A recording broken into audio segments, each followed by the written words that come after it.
Hey, Randy Hunter here from beginningsax.com and randyhunterjazz.vhx.tv. Be sure to visit my websites for information on my complete beginning saxophone lesson series and my jazz improvisation lesson series.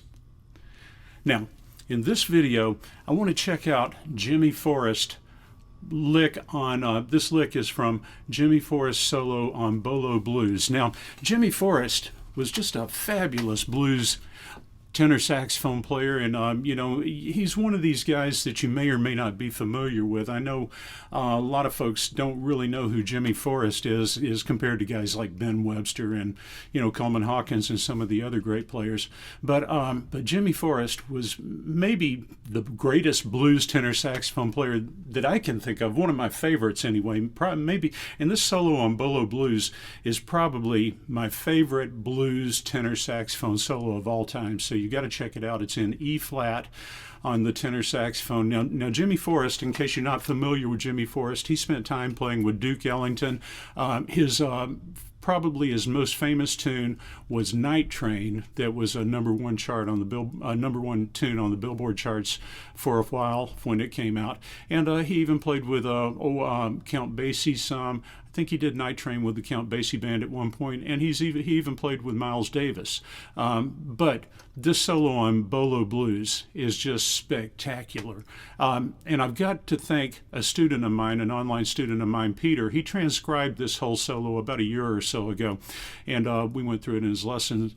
His lessons as he was working on it, and yesterday we kind of fine-tuned this little excerpt. I told him I wanted to use this excerpt as one of these greatest jazz sax blues motifs. Okay, now again, like I mentioned, this is a D-flat concert blues, E-flat blues on tenor sax. Great key to play the blues in. This little lick comes in at 1 minute and 37 seconds, and you heard it at the opening of the video here.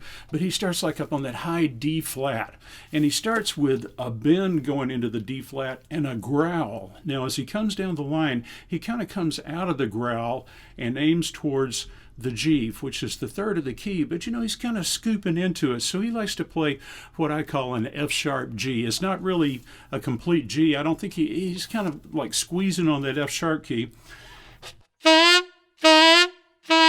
I don't know that he ever gets completely off of that F-sharp key, and I don't know that he ever has it completely pressed. It's kind of like that, and there's a little throat action going in there too. But he starts on that high D flat, and he bends a lot of stuff all over the place, and he plays with what I refer to sometimes as blues time. But he's got that big bend and the growl on the high D flat.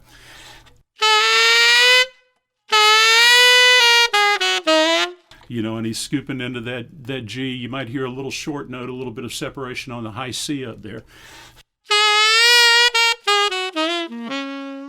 Hits that E flat, and the sound gets a little delicate right there. He comes out of the growl, and he's treats that E flat nice and gently. It's a nice landing point.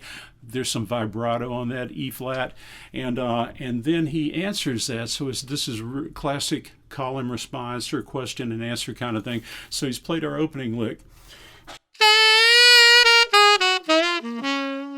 Then he answers that with, and he's got the growl on that high D flat, a big bend going into it. He kind of bends into it and out of it. So it's up and over, and I don't think he ever settles on the pitch. And you hear a little bit of separation when he hits that B flat. And now I've written it as best as I could, and I think Peter and I agreed on how this was written out. We both kind of written it as best we could. Now, an important thing to note is that, like we talked about in some of the other blues licks, anytime you go to the third of the key, now the third of our key of E flat is that G, you can bet there's almost always a minor third scooping into it. So you'll notice that on all of the G's, like in the first bar, we've got that little scoop going into it. Then the next bar,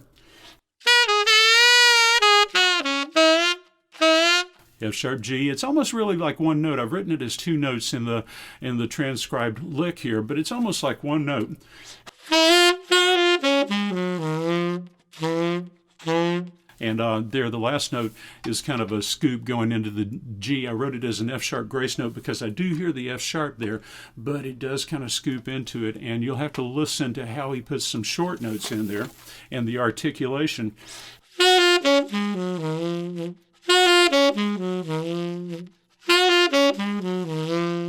I think that's kind of how he does it there. So, I've listened to this little excerpt dozens and dozens of times just to get it as close as I could. And every time I listen to it, I hear something a little bit different that he does in there. So I'm always picking up little things as I listen to it. So as you work on this lick, make sure you listen to it very closely and pick up all the little articulation nuances, the tonal nuances. Always listen for things like vibrato, bends. Is there a finger that's used in conjunction with the bend? I think on these G's, there's the F sharp key that's used in conjunction with almost all of them. Some of them, like the D flat. I don't think, like in the second bar, I don't think he's really using a finger motion between the C and the D flat. I think it's all throat, so I think it's all going on in here as he bends those notes around. Now, like I mentioned, the whole solo is just killer.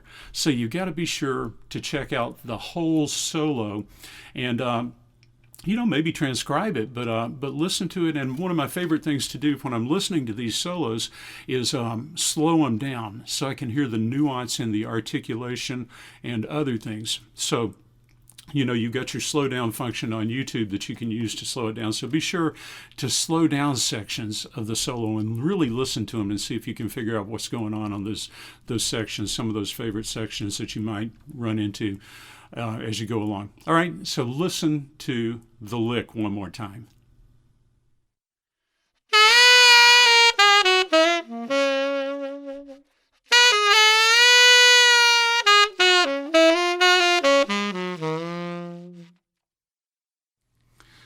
Now remember, be sure to check out my websites, beginningsax.com and randyhunterjazz.vhx.tv. I've got tons of beginning saxophone and jazz improvisation lessons there at Beginning Sax. You can purchase them at randyhunterjazz.vhx.tv. You can subscribe for full access to my complete lesson series. Okay? Hope to hear from you soon.